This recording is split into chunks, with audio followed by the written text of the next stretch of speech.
Target ಮಾಡ್ತಾ ಇದ್ದಾರೆ ಅಂತ ಯಾರು ಅವರ ಸಹೋದರನ ಅರೆಸ್ಟ್ ಮಾಡಿದಾರಲ್ಲ, ಪೊಲಿಟಿಕಲಿ ನಾನು ಟಾರ್ಗೆಟ್ ಮಾಡ್ತಾರೆ. ಯಾರು ಕಾನೂನು ಉಲ್ಲಂಘನೆ ಮಾಡ್ತಾರೆ ಅವ್ರನ್ನ ಅರೆಸ್ಟ್ ಮಾಡ್ತಾರೆ. ಸುಮ್ಮನೆ ಯಾಕೆ ಅರೆಸ್ಟ್ ಮಾಡ್ತಾರೆ? ನಮ್ಮ ಸರ್ಕಾರದಲ್ಲಿ ನಿರಪರಾಧಿಗಳನ್ನು ಯಾರಿಗೂ ಕೂಡ ತೊಂದರೆ ಆಗಲಿಕ್ಕೆ ಬಿಡಲ್ಲ. ನಿರಪರಾಧಿಗಳ ಮೇಲೆ ಕಾನೂನನ್ನು ಪ್ರಯೋಗ ಮಾಡಲ್ಲ. ಯಾರು ಅಪರಾಧ ಮಾಡ್ತಾರೋ ಅವ್ರಗಳ ಮೇಲೆ ಮಾತ್ರ ಕಾನೂನು ಪ್ರಯೋಗ ಮಾಡಲ್ಲ. ಡೆಲ್ಲಿ ಕರೆದಿದ್ದಾರೆ.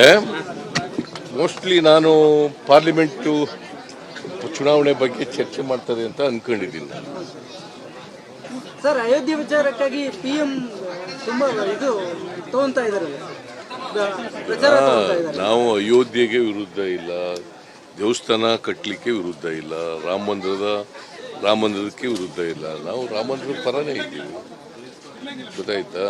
ನಮ್ಮೂರಿನೆಲ್ಲ ರಾಮ ಮಂದಿರಗಳು ಕಟ್ಟಿಲ್ಲ. ನಾವು ಭಜನೆ ಮಾಡಲು ನಮ್ಮೂರುಗಳಲ್ಲಿ ಅವೆಲ್ಲ ಮಾಡ್ತಿದ್ದೀವಿ. ನಾವು ಊರ್ಲಿದ್ದಾಗೆಲ್ಲ ಭಜನೆ ಮಾಡ್ತಿದ್ವಿ. ನಾನು ಭಜನೆಗೆ ಹೋಗ್ತಿದ್ದೆ. ಅದು ಬೇರೆ ಪ್ರಶ್ನೆ.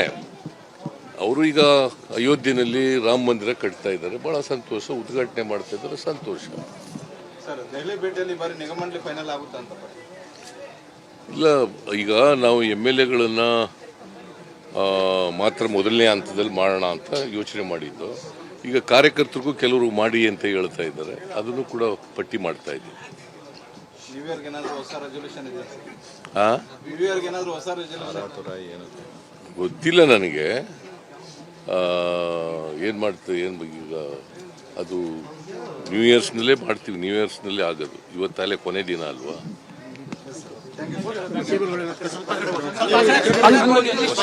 ನಾನು ನಿಮ್ಮ ಮೂಲಕ ರಾಜ್ಯದ ಜನತೆಗೆ, ಈ ದೇಶದ ಜನತೆಗೆ ಹೊಸ ವರ್ಷದ ಶುಭಾಶಯಗಳನ್ನು ಕೋರ್ತೇನೆ.